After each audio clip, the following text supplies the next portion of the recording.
Hello, welcome to the newest reading of Boston Accent. I am Mark Mattioli, and I'm reading my novel, Boston Accent, available on Amazon.com, paperback and Kindle. I believe this is the seventh reading of the book, and so let's get right into it. Let's pick up where we left off. I met a new kid in the neighborhood that year by the name of Freddie. We were in the same grade and both had a strong interest in sports that the kids I usually hung around with didn't. Freddie had three sisters: Laurie, a year younger than me; Debbie, 3 years younger than me; and Mary, 5 years younger. I thought Laurie was hot stuff, and although I tried my best to win her over, she only had eyes for a kid in the next neighborhood over by the name of Chris. While I was striking out with Laurie, Debbie was all over me. I actually liked the attention, and Debbie was cute, but Freddie would get pissed off and have his mom intervene. One night during a sleepover, Debbie pushed it too far when she got up early one morning and crawled into bed with me. Freddie was asleep, and Debbie was in the process of investigating the bulge in my pajama bottoms when her mother walked in. That was the end of my sleepovers in that house, and her mom never looked at me the same after that. There was a little general store in our neighborhood with gas pumps out front, named after the owner, Jonas, for Gary Jonas. It was real popular with kids for the penny candy, back when it actually cost a penny. It was so popular with the older kids, with cars that wanted free smokes.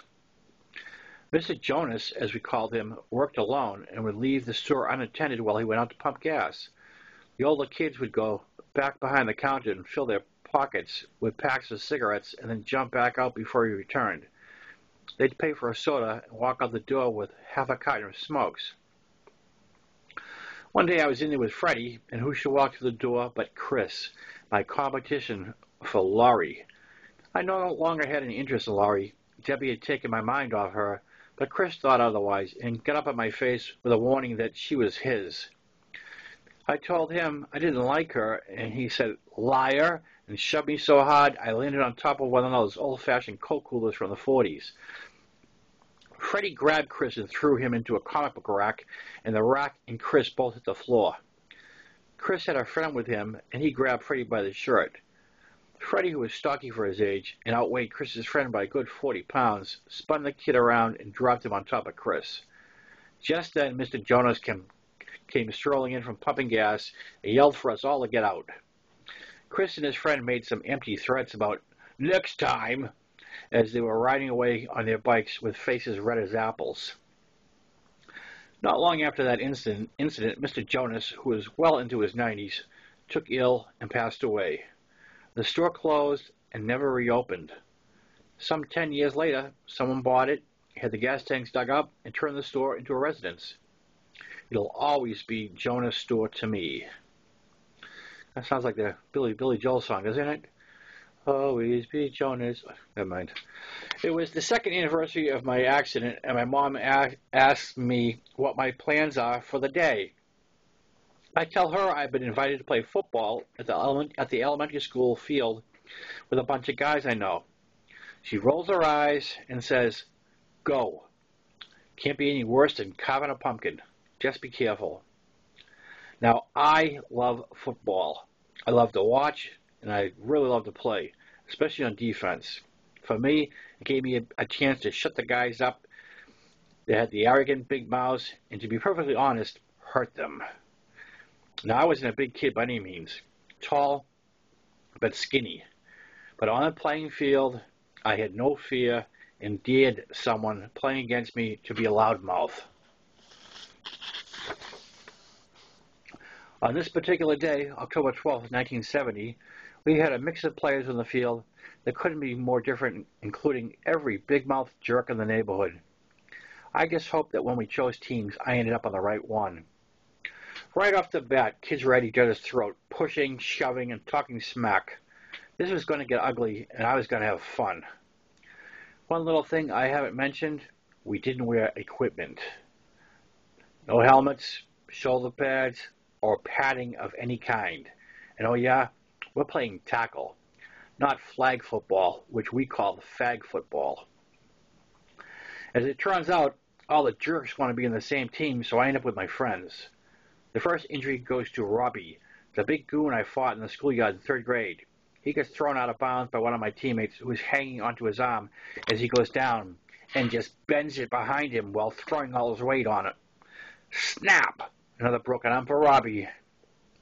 The very next play, this kid playing running back, Joey, is lined up again across from me. He starts mouthing off that he's going to run right over me. Joey gets handed the ball and runs straight at me, so I follow suit. We have a head-on collision. Joey drops the ball, runs straight at me. Joey grabs the ball. Joey drops the ball. One of my teammates picks it up and runs in for a touchdown. Joey jumps up in my face and starts screaming at me. And while he's yelling, blood starts to run down his forehead into his eyes, down his cheeks, and is dripping onto his t-shirt. Now Joey is crying because he's scared shit. Someone that's not playing but watching from the sidelines runs onto the field and tells Joey he needs to go to the hospital. Off they go to the hospital, and now I realize my chin, which connected with Joey's head, is sore and bleeding. I ask a teammate to check it out, and he says, "It's nothing. We've lost 2 guys. We need you to play." So back in the game I go. I finish the game, and our team wins. The whole time I'm playing, my chin is bleeding, and I'm wiping the dripping blood on my shirt. Going like this.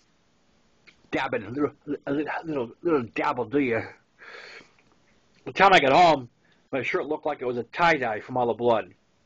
I walked in the house feeling pretty good about myself for finishing the game, injured, and the win, as I stroll up to my mom. "Mom, we won. Check out my shirt." My mom stares at me with her eyes bugging out of her head and asks, "Is that blood? Where did the blood come from?" I show her my chin and say, "It's just a scrape." She tells me to tilt my head back and screams, "You've got a hole in your chin." So for the 3rd year in a row, it's off to the hospital we go. I got 8 stitches, and the kid whose head I split open got 0. It's one of those scalp wounds. It was one of those scalp wounds that look worse than they are. It was the last time we played without equipment. Our parents were pissed. All right. That's the end of Chapter 4. We get to start Chapter 5. Chapter 5. High School. It's 1971. I'm 14 and a freshman at Red River Regional High in Kleinburg, Mass. The school was so overcrowded that year that my freshman class hours were changed to 12 noon to 6 p.m.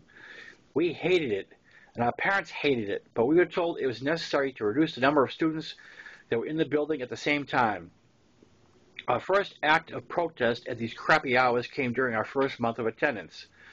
We learned that class elections would be held and a government body would be formed with a student body president, vice president, secretary, and treasurer. Now, school morale is low and attitudes are less than positive as a whole in our class. Outside of school, on the home front, students are all talking about this show on television called Night Gallery, hosted by Rod Serling. It's a scary show. Great characters, great writers, and as 14-year-olds, we love it.